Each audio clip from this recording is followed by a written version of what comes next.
We addressed our support for Ukraine, the severe costs we are imposing on Russia, and NATO's work to strengthen our defences now and for the years to come. Our close partners Finland, Sweden and Georgia and the European Union joined us for the first session. And Ukrainian Defence Minister Oleksiy Reznikov described in stark terms the death and destruction caused by President Putin's war, the determined resistance of the Ukrainians against the invasion, and the importance of our continued support. We all paid tribute to the courage of the Ukrainian people and the Ukrainian armed forces. NATO allies and partners have supported Ukraine with equipment and training for many years. We are helping Ukraine to uphold its fundamental right to self-defense, freedom and democracy, with significant amounts of critical military equipment. Today, ministers agreed that we must continue to provide significant support to Ukraine, including with military supplies, financial help and humanitarian aid. NATO allies and partners are also hosting millions of Ukrainian refugees. President Putin must stop this war immediately, withdraw his forces now, and engage in diplomacy in good faith. NATO is responding to this crisis with speed and unity. And next week, allied heads of state and government will meet for an extraordinary NATO summit. We will address both our immediate response and the changes we need to make for our longer-term security. Moscow should be in no doubt. NATO will not tolerate any attack on allied sovereignty or territorial integrity. We have already activated our defence plans to shield the alliance, increase our readiness and deploy troops from both sides of the Atlantic.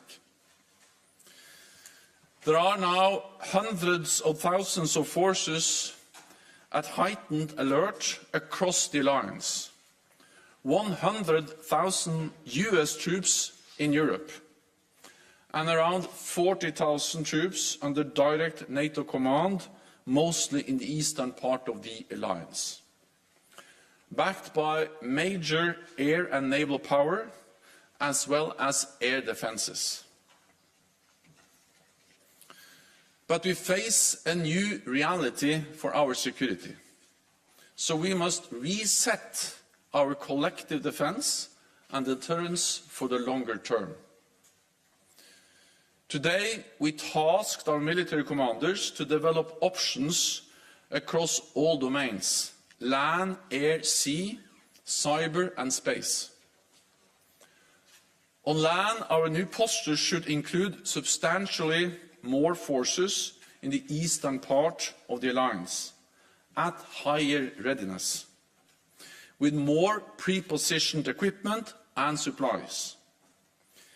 In the air, more allied air power and strengthened integrated air and missile defence. At sea, carrier strike groups, submarines and significant numbers of combat ships on persistent basis.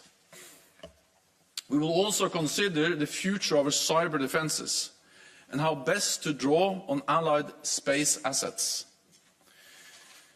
We should also train and exercise more often and in greater numbers.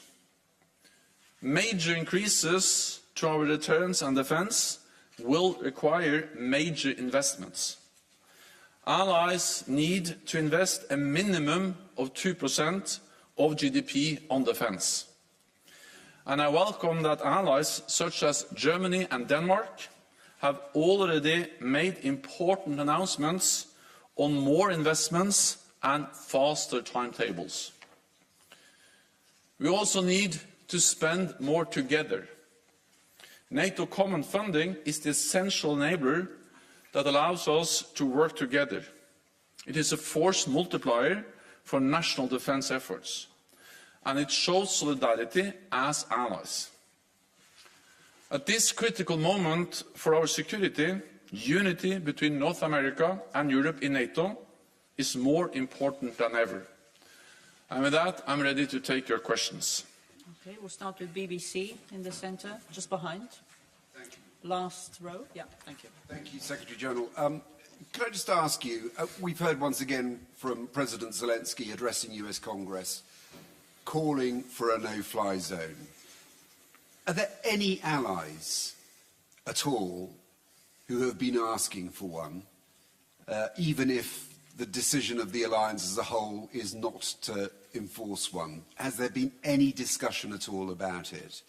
And the second question I have is just about Ukraine and its NATO membership. Do you believe that Ukraine has cooled towards its view of joining NATO as a negotiating tool with the hope of eventually reaching some kind of agreement with Russia? Thank you very much.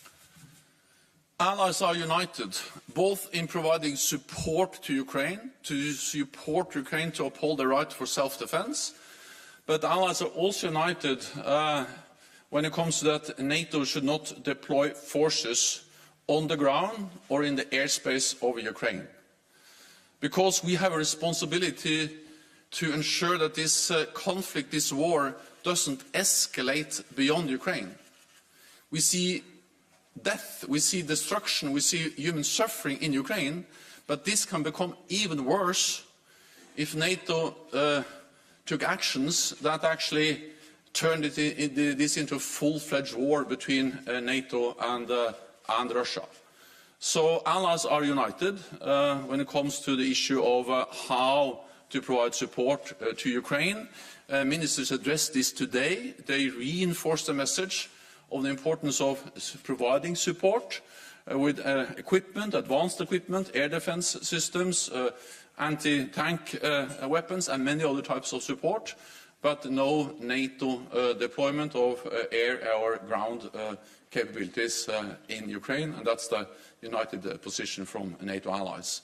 Then the message to Ukraine is the same now as it has been for years, that Ukraine is a sovereign, independent nation. It has its own right to choose its own path, and we respect the decisions made by the democratic elected government by Ukraine.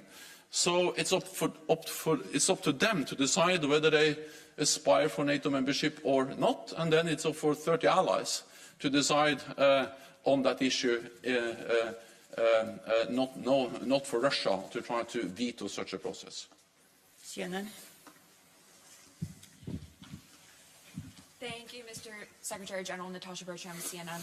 I'm wondering whether NATO has invited President Zelensky to participate in any way in the Leaders' Summit next week, as Reznikov did in the Defense Ministerial today. And I'm also wondering if you could respond to the Polish proposal to send NATO forces into Ukraine on a so-called peacekeeping mission. Thanks. Also, what we need is peace in Ukraine, and therefore Russia and President Putin has to stop the war, withdraw its forces. We support all efforts to find a negotiated solution. We support all efforts to find a diplomatic solution. And of course we support and welcome the talks and negotiations which are now taking place between Ukraine and Russia. At the same time we support Ukraine because we know what they can achieve on the negotiating table is of course very closely linked to the situation on the battlefield. So I strongly also believe that one of the reasons why the Ukrainians also are saying that they have seen some steps in the right direction is because they have been able to fight back. They have been able to fight back against the invading Russian forces. So the courage, the determination and the support from NATO allies to the Ukrainian armed forces is extremely important also when it comes to what they can achieve as part of the negotiated process with Russia. Again, of course, we support peace efforts. We call on Russia and President Putin to withdraw its forces, but we have no plans of deploying NATO troops on the ground in Ukraine. Okay, Rai. Secretary General, good evening. Can you comment on Italy's role in this current crisis? And happy birthday for today. Thank you. I would very much like to comment on Italy's role. Italy is a highly valued NATO ally, a founding member, and Italy is contributing to our collective defense in many different ways.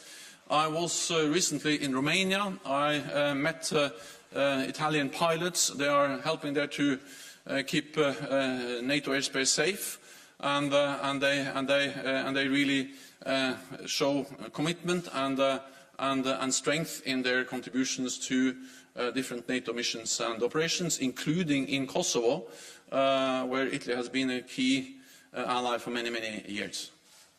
Financial Times. Yeah, gentleman with glasses. Yeah. Thank you. Just to follow up to the question about the peace talks, you said that you're encouraged by signs and that you support any effort to find a diplomatic solution. Could you tell us, are you seeing any signs on the ground that the Russians are genuine in their approach to these peace talks, or that they may well just be using them as a distraction for resupply and for restructuring their approach? Thank you. On the ground, we don't see any sign, and that's the reason why we also call on Russia to engage in these talks in good faith. And it's not for me to report from these talks. NATO are not part of those talks. These are talks between Ukraine and Russia. But I've just seen the reports coming out from those talks. I think it's very important not to speculate and not to prejudge or to preempt any outcome of these talks. But my message was in a way that it is obvious that what Ukraine can achieve around the negotiating table is very closely linked to the situation on the battleground, and therefore the support we give to them to stand up against and to resist the Russian invasion also helps them to achieve an acceptable outcome in the negotiations. Associated Press. Lorne Cook from the Associated Press. Could you tell me a little bit more about the tasking that you've given NATO commanders, what that might involve, and are we looking ahead 1 year, or are we talking about a decade, something longer term? And you also used the word persistent. I wonder what that means. Why wouldn't you say on a permanent basis? This is the way we make these kind of decisions in NATO, is that the politicians, they set out the guidelines, the direction, then we task our military commanders to give advice on how to follow up, and then we make final decisions as politicians based on these advice and input from our military commanders. This was exactly the same we did back in 2016. When we, at the Warsaw Summit, made historic decisions for the first time in our history to deploy NATO combat troops to the eastern part of the alliance. You have to remember that before Ukraine, also before the illegal annexation of Crimea in 2014 by Russia, NATO had no combat troops in the eastern part of the alliance. Then we had the illegal annexation of Crimea, and since 2014 we have implemented the biggest reinforcement of our collective defense since the end of the Cold War, tripling the size of the NATO response force, establishing the battle groups in the Baltic countries and Poland, more presence in the air, at sea, and of course also started to invest more, increasing defense spending. Then the process was the same. The politicians tasked the commanders, they provided advice, and based on that we developed the final conclusions that Allied heads of state and government made at the summit in 2016. And then since then we have implemented that. I foresee a similar process now. We have tasked the military commanders. We will have their advice within weeks, and then my ambition is that heads of state and government, when they meet at the end of June, can make the decisions on significantly increased presence, reinforcing our deterrence and defense on land, at sea and in the air. And of course, this will then depend on the input we get from the commanders, but also, of course, at the end of the day, it has to be a political decision by the leaders. So the decision I foresee within months, as meaning by the summit in June, then implementation will, of course, vary a bit depending on what kind of decisions we're going to make. Frankfurt Allgemeine, just behind you, just behind. Thomas Kutschka, Frankfurt Allgemeine Zeitung. Secretary General, is there anything in the NATO-Russia Founding Act that could restrict military planners and commanders when they work out these options for leaders? Thank you. Also, we will do what is necessary to make sure that there is no room for misunderstanding in Moscow, for miscalculation in Moscow about our commitment, readiness to protect and defend all allies, every inch of NATO territory. And the reason why we do that is not to provoke a conflict, but is to prevent the conflict.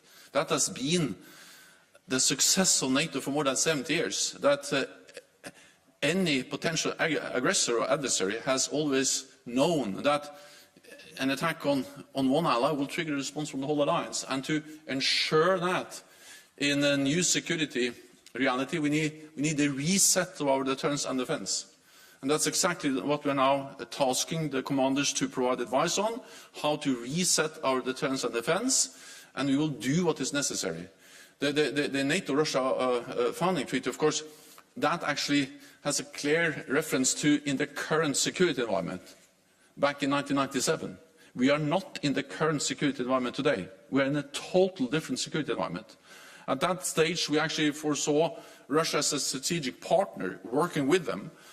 Since then, Russia has invaded Georgia, illegally annexed Crimea, and now also invaded Ukraine.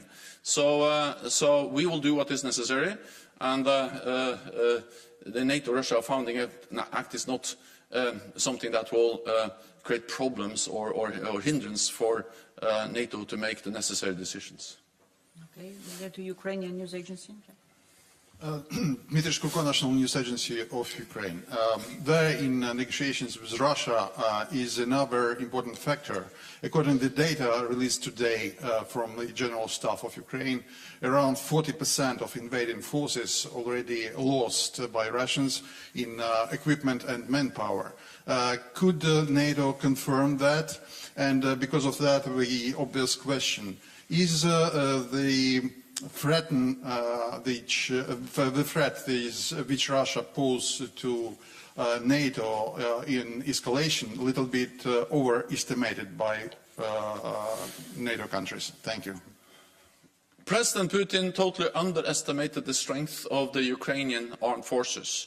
President Putin underestimated the unity of the Ukrainian people and the courage of the Ukrainian people and the Ukrainian leadership.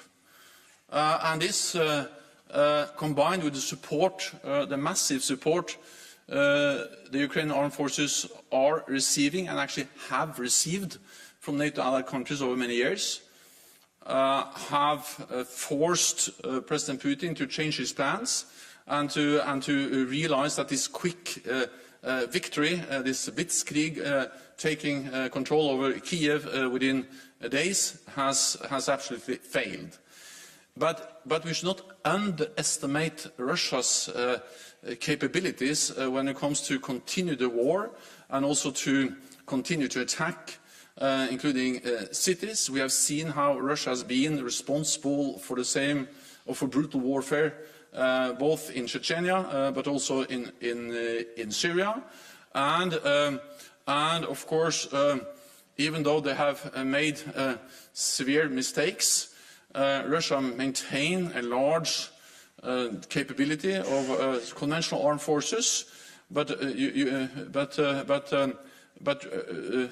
Russia, President Putin has also, they have also used nuclear rhetoric. Russia is a nuclear power, and we have seen how they have stepped up to also the nuclear rhetoric threatening both NATO allies and Ukraine. So I think we must not underestimate the dangers related to the military capabilities of Russia, including their will to actually use force and impose devastation and destruction on others. We'll go to Imedi, lady in white there. Thank you very much, Joanna. Mr. Secretary General, can you tell us more about Georgia? Defense Minister from Georgia attended the ministerial, and you have, and you said recently that it's a broad agreement that we need to do more to support Georgia. So, what options were discussed, for example, today? Thank you very much. I think we need to realize that we are faced with a total new security reality, which of course affects the people of Ukraine. It's devastating for them, but it's also putting more pressure on also those countries in our neighborhood who are not members of NATO, not members of EU, countries at risk. And Georgia is one of them. And the Georgian defense minister attended the meeting. All allies listened very carefully to his intervention, where he stated the challenges Georgia faces, being a country which has already seen the consequences of aggressive actions by Russia back in 2008, and other attempts by Russia to interfere in Georgian domestic affairs. So the message, one of the lessons we have to learn from what is going on in Ukraine today, is that we need to support these countries which are at risk now. It's better to support and help them now than after a military intervention. So, if anything, I think we now see the value of the support that has been provided to Ukraine before the invasion, but also the importance of that we could have done even more for Ukraine. And then I think that the message for Georgia is that we should step up, provide more support, and send a message that we support the territorial integrity and sovereignty of Georgia, not only in words but also in deeds, and therefore I call on NATO allies and others to provide support to Georgia. And that was the message also from allied leaders at the meeting today. Al Jazeera. Secretary General, we're 21 days now into this conflict. Based on Russia's performance militarily so far and your current intelligence, can Russia win this war? I think we should all be careful speculating too much. What we have seen is the strength and the courage and the capabilities of the Ukrainian armed forces, which has impressed the whole world, and which has been able to slow down, to fight back against the invading Russian forces. And I pay tribute to the Ukrainian forces and the Ukrainian people in the way they have been able to stand up against the invasion. But at the same time, Russia remains a formidable military power. They have many different types of weapons, and therefore I think it's too early to speculate about the outcome. What we need is Russia to stop the war, President Putin to withdraw its troops, and then to find a political solution. That's what I would say about that. Okay, we'll take a last question. Polish TV, lady in black and white there. Thanks. I would like to go back to this special summit of NATO in upcoming week. Could you say what is the special reason to organize this summit, especially that on June we will have a regular NATO summit? So could you tell us more about this? Thank you. President Putin has underestimated Ukraine, the people of Ukraine and the armed forces of Ukraine and the political leadership of Ukraine. But President Putin has also underestimated NATO, because we reacted swiftly and unified in a way that has imposed severe costs on Russia.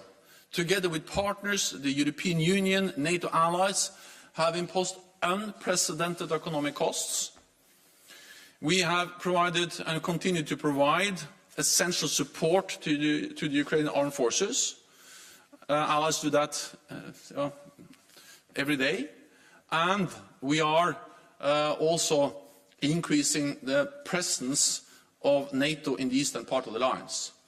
So President Putin's aim was to divide NATO.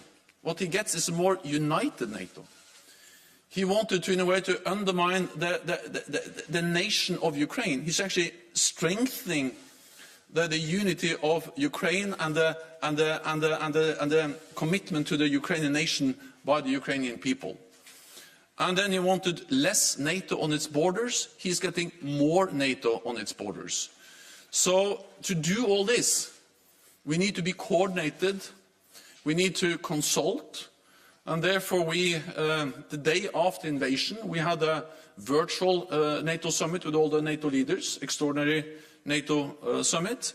And we will have an extraordinary NATO summit next week in person here in Brussels to continue to ensure that we are united, that we are closely aligned, and that we act together, both when it comes to providing support to Ukraine, when it comes to coordinating our efforts, when it comes to imposing costs on Russia, but also when it comes to taking the necessary decisions to ensure that we send a clear message to Russia about our credible deterrence and defense, both in the short term but also in the longer term, including by starting the work to reset NATO's deterrence and defense.